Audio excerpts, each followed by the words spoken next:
오늘은 유방암 재발 환자에서 항암제가 어떻게 다르게 반응했는지를 두 증례로 살펴보겠습니다. 핵심은 단순히 항암제가 강한가 약한가가 아닙니다. 같은 유방암, 같은 전이라도 환자의 체질과 약물의 방향이 맞느냐에 따라 결과가 크게 달라질 수 있습니다.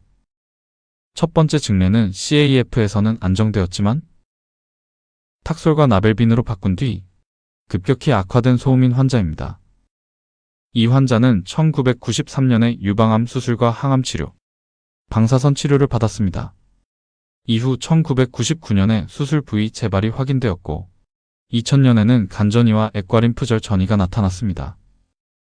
수술 후 6년 만에 재발하였고 이후 간으로 전이가 진행된 증례입니다. 이때부터 이 환자의 치료 경과를 체질과 약물 방향의 관점에서 다시 살펴볼 필요가 있습니다. 이 환자는 재발 부위의 방사선 치료를 받았습니다. 제 개인적 견해로는 소음인 환자에게 방사선 치료가 항상 같은 결과를 내는 것은 아니라고 봅니다. 일시적으로 종양을 파괴할 수는 있지만 체질에 따라 염증 반응이나 미세환경 변화가 달라질 수 있습니다. 특히 소음인은 방사선 자극에 민감하게 반응하면서 이후 종양 확산의 조건이 만들어질 수 있다고 해석합니다. 1999년부터 약 3년간 CAF 요법이 시행되었습니다. 이 시기에는 간의 종양 개수가 줄고 병이 비교적 안정되는 모습을 보였습니다. 완전 관해라고 말할 수는 없지만 적어도 폭발적으로 진행하는 양상은 아니었습니다. 저는 이 CAF 요법을 사상의학적 관점에서 소음인 약으로 해석합니다. 2002년 2월 CT를 보면 간 안의 전이 병변은 남아있지만 이전에 비해 전이 부담이 줄어든 것으로 보입니다. 간에 보이던 작은 결절들이 10개 이상에서 3, 4개 정도로 감소한 양상입니다. 환자도 항암 치료를 비교적 잘 견뎠고 큰 구토나 통증 없이 지낼 수 있었습니다. 이것은 약물 효과뿐 아니라 환자의 체질 방향과 맞았기 때문으로 해석할 수 있습니다.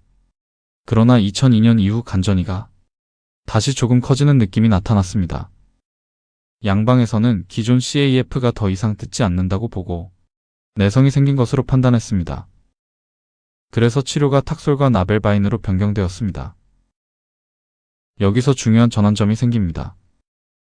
제 관점에서 탁솔과 나벨빈은 태음인 약으로 이루어진 강한 조합입니다. 탁솔과 나벨빈으로 바뀐 뒤 환자는 치료를 매우 힘들어했습니다. 그리고 결과도 매우 빠르게 나빠졌습니다. 불과 2달 사이에 간전이가 급격히 커졌고 간 전체가 암으로 장악되는 듯한 양상을 보였습니다. 이 장면은 단순히 약이 강해서 생긴 문제가 아니라 체질과 약물 방향이 맞지 않았을 가능성을 보여줍니다. 2002년 5월 15일 CT에서는 앞선 2월 영상과 확연히 다른 모습이 보입니다. 간 전체의 전이 병변이 훨씬 많아지고 크기도 커졌으며 간 실질이 불균일해졌습니다. 이것은 간 전이가 빠르게 악화된 상태입니다. 현대 항암 치료에서 탁솔과 나벨빈은 널리 쓰이는 약물이지만 이 환자에게는 맞지 않는 방향으로 작용한 것으로 해석합니다. 환자는 양방에서 더 이상 어렵다는 말을 듣고 한방 상담을 찾아왔습니다. 이미 간전이가 너무 심해 손을 쓰기 어려운 상태였고 결국 약을 제대로 써보기도 전에 2주 만에 사망하였습니다. 이 증례에서 우리가 묻고 싶은 질문은 이것입니다. 왜 같은 항암제가 어떤 사람에게는 듣고 어떤 사람에게는 병의 속도를 더 빠르게 만드는 것처럼 보이는가입니다. 양방에서는 이런 경우 암이 원래 속도가 붙어서 자란 것이라고 설명할 수 있습니다. 그러나 사상의학적 관점에서는 다른 해석이 가능합니다. 체질에 맞지 않는 항암제가 들어가면 암을 억제하기보다 환자의 생명력과 회복력을 떨어뜨릴 수 있습니다. 결국 이 환자에게는 맞지 않는 방향의 약물이 병의 악화를 돕는 악셀처럼 작용했다고 볼 수 있습니다. 태음인 약은 한의학적으로 폐양을 돕는 방향이고 소음인 약은 비양을 돕는 방향으로 볼 수 있습니다.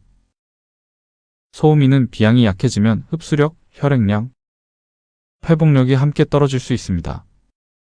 그런데 부족한 양기가 폐 쪽으로 지나치게 이동하면 비양은 더 부족해지고 전신 회복력은 더 약해질 수 있습니다. 이 구조 속에서 간전이가 더 빠르게 악화되었다고 해석할 수 있습니다. 탁솔은 재분류해서 태음인 약으로 5 정도의 강한 약입니다. 폐 쪽의 흐름을 열고 상초를 더 뜨겁게 하는 방향으로 작용한다고 봅니다.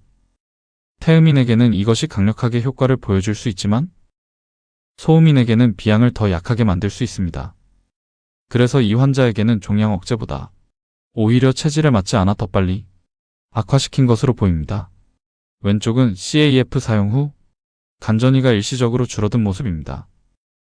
오른쪽은 탁솔과 나벨바인 사용 후 간전이가 급격히 악화된 모습입니다. 같은 환자, 같은 유방암 재발, 같은 간전이었지만 치료 방향이 바뀐 뒤 결과가 완전히 달라졌습니다. 이 증례의 핵심은 항암 치료에서도 앞만 볼 것이 아니라 환자의 체질과 약물 방향을 함께 보아야 한다는 점입니다. 첫 번째 증례는 CAF에서는 일시적으로 반응했지만 탁솔과 나벨빈으로 바뀐 뒤 빠르게 악화되었습니다. 만약 이것이 단순히 암 자체의 자연 진행이었다면 다른 항암제로도 억제되지 않아야 합니다. 그래서 다음 증례가 중요합니다. 두 번째 증례는 탁솔로 악화되었지만 이후 젬자와 한약으로 호전된 소음인 유방암 환자입니다. 두 번째 증례는 소음인 유방암 환자입니다. 2000년에 유방암 수술을 받았고 2001년에 방사선 치료를 받았습니다. 이후 2002년에 폐전이와 좌골전이가 발생하였고 폐엽 절제술을 받았지만 다시 재발했습니다. 2003년 탁솔을 2차례 사용한 뒤 병변이 악화되어 본원에 내원하게 되었습니다. 이 환자도 처음에는 폐전이가 발생한 뒤 수술을 하고 탁솔 치료를 받았습니다. 그러나 탁솔 1차 후 병변이 악화되었고 2차 후에는 더 빠르게 진행하였습니다. 가장 심한 시기에는 종양이 커지는 것과 함께 폐 콜랩스까지 동반되었습니다. 즉 단순히 종양만 커진 것이 아니라 폐가 눌리고 허탈되면서 매우 위중한 상태가 된 것입니다. 이 환자는 병원에서 포기하자 한의원을 찾아왔습니다.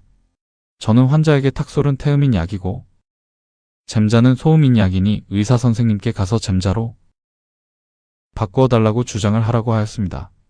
환자의 체질과 맞는 방향이 중요합니다.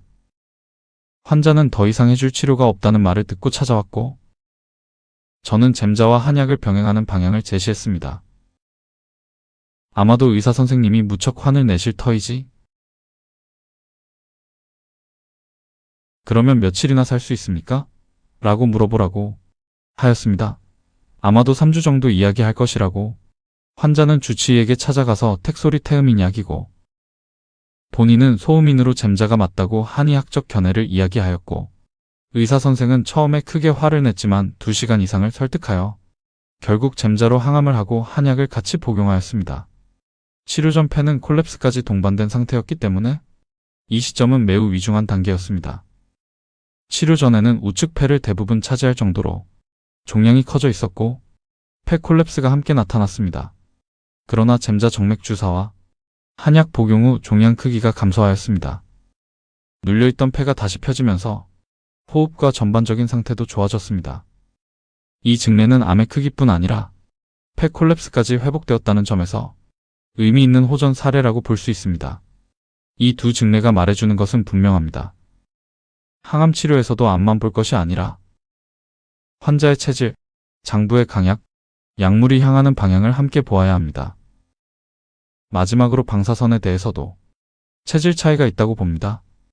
일반 방사선은 태음인에게 더 적합하고 소음인에게는 신중해야 한다는 것이 제 임상적 견해입니다. 이분은 일본 분으로 이름은 야마구치 스토무시입니다. 히로시마와 나가사키 두 군데에서 3일 사이에 두 군데서 피폭을 당했습니다. 그럼에도 무사히 살아남았는데 당시 증언을 들어보면 무너진 건물에서 나오니 길거리의 사람들이 피부가 녹고 떨어져 나간 상태로 걸어다니는 것을 목격했다고 합니다. 그러나 태음인인 이분은 전혀 그런 이상이 없이 2번의 방사선을 견디었습니다. 이는 방사선의 속성이 강력한 태양성으로 다른 체질에게는 심각한 부작용을 초래하지만 태음인에게는 영향을 안 준다는 것입니다. 방사선이 암 치료도 하지만 방사선에 의해서 암이 발생하는 것은 히로시마 원폭 이후에 많은 백혈병이나 림프 종환자들이 생겨났는데 이 병은 소음인들이 주로 많이 옵니다. 즉 이는 같은 방사선으로 태음인은 암 치료가 가능하지만 소음인에게는 오히려 암을 촉진시킬 수도 있는 가능성을 보여줍니다. 택소리 태음인에게 잘 듣는 것은 다음 강의에서 다시 설명해 보겠습니다. 경청해 주셔서 감사합니다. 도움이 되시길 바랍니다.